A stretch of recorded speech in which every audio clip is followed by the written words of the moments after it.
There are many different engines on the Fat Controllers Railway, and there are many different sounds. Let's listen to some of them. Thomas is a steam engine. When he puffs along, he sounds very different to Mavis, who is a diesel engine. Thomas and Mavis. When Thomas collects coal from the coal yard, the coal sounds very different to the gravel Mavis collects from the quarry. The coal, the gravel.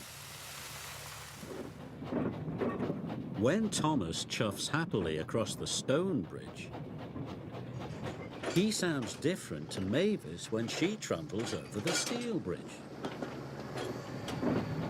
The stone bridge, the steel bridge.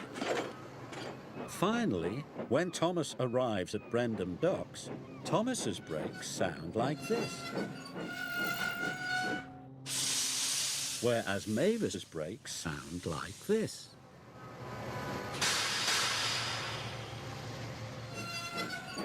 Thomas and Mavis. On the island of Sodor, there are always so many different jobs to do, and also many different sounds to hear.